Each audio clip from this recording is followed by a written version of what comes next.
With the recent Ranma 1/2 anime remaking coming, I figured now would be a good time to finally give my thoughts on the 2022 remake of the cult classic Urusei Yatsura.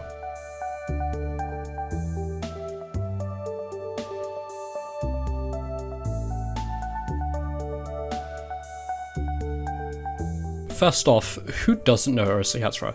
Even if you've never watched it, and you really should at least know the colossal impact this series had on anime culture and fandom in the 80s to 90s. Most scholars agree Lum was the original waifu, the very first to develop this level of dedicated following not just for her series but for herself and her design. Rumiko Takahashi is a genius, but we'll get to that. Urusei Yatsura was a series I was looking forward to watching after binging the fuck out of the old Ranma anime, but I never got around to it.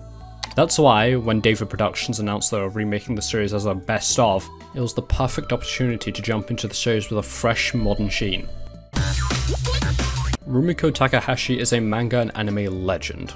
What most authors would consider to be a single life-defining work, she's produced not one, not two, not even three, but four career-crowning series in the form of Inuyasha, Ranma 1/2, the still insanely underrated Maison Ikkoku, and the topic of today, Urusei Yatsura. The series was one of her first works, with the manga beginning back in the prehistoric times of 1978. It received its first anime adaptation by Studio Pierrot and Studio Dean from 1981 to 1985, which spanned 4 seasons. After this, the manga concluded shortly after in 1987, but don't worry, the story doesn't end there. 6 films were produced during and after the original airing of the anime. They are as follows. Only You, released in 1983 and animated by Studio Pierrot. This one is mostly forgotten due to the gigantic overshadowing from the next entry on this list. Beautiful Dreamer, released in 1984 and animated both by Studio Pierrot and Toho. This is far and away the fan favourite film and widely considered the best of the 6. It's for good reason though, you should watch it. Remember My Love, released in 1985 and animated by Studio Dean. Much like the first film, Only You, this one is mostly forgotten other than potentially confirming Lum Notaro's descendants. Lum the Forever, released in 1986 and animated by Studio Dean.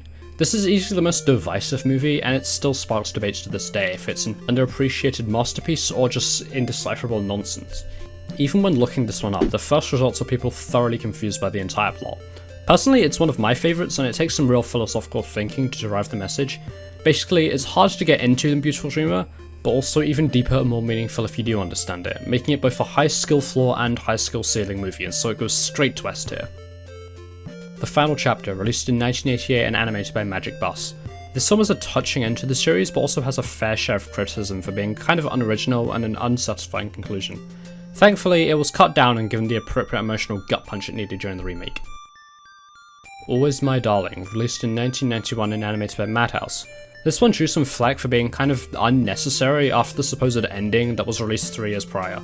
The plot was also kind of generic and really had nothing identifiably Urusei Yatsura about it. The film could have been any space opera and not changed. Still, Madhouse knocked the designs out of the park with this one. Timestamp for spoilers, go skip, quick. Being a primarily comedy anime, the series has no real arcs or story other than the overarching Lum Notaru motivation.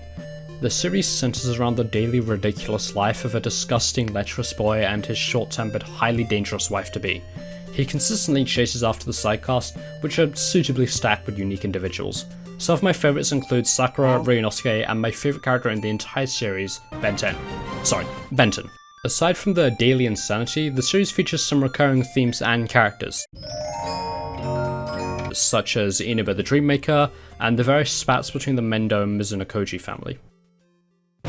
To anyone who's watched either the original series or the remake or just read the manga, this scene will be iconic. Here, Lum's going to leave Ataru because she thinks she's turning into a cow. Yeah, watch the full episode for context. And despite his typical arguments and ignorance of Lum, Ataru won't let go, even if she does become a cow. The two embrace in the rain, and this scene is animated so beautifully and smoothly to convey the intensity of emotion. Ataru says he will never leave her, and it's such an amazing way of showing how he's a man of action and commitment beneath his, we'll say, perverted tendencies. It feels like a real emotional and visual climax to the series so far, and oh yeah, it's because Lum thinks she's going to turn into a fucking cow, right. Urusei Yatsura never fails to turn the most random joke into the most extreme high-tension scene. This episode encapsulates what makes the entire series great. Funny jokes, absurd humour, but all laid atop a fundamental base of Lum and Ataru's strange relationship. It perfectly displays what makes them work as characters, how, when push comes to shove, Ataru will show his chivalrous side, and how, despite his inconsistency, Lum trusts him and truly cares for him. For what I like about the series, it's a classic. Urusei Yatsura really set a standard for how deep a silly, absurd comedy anime could run. Each character has some unique quirk or trope that's injected into the episodes in just the right amount, not too little, not too much. Also, Lum and Ataru's relationship. The two of them are the emotional core of the entire anime, with most major plot arcs centering around either one of them jeopardizing their marriage through some strange supernatural means. The series has the same issue almost every Rumiko Takahashi series has, pandering.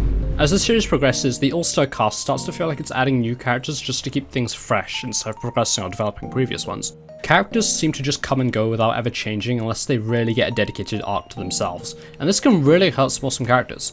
Thankfully, the remake cuts down the ramping cast and chooses just a couple characters to really work on. To be honest, I really can't diss this series because it's one of those series you have to credit with helping shape the modern landscape of anime, for better or for worse. It cemented Rumiko Takahashi as one of the all-time greats and set a springboard for the golden era of anime. Urusei Yatsura really doesn't get talked about nearly as much as it should, but if Maze no Koku also gets remade after Ranma, it may breathe new life into the remake world and update it for a modern audience to enjoy this cornerstone of anime. This deserves no less than an 8 out of 10.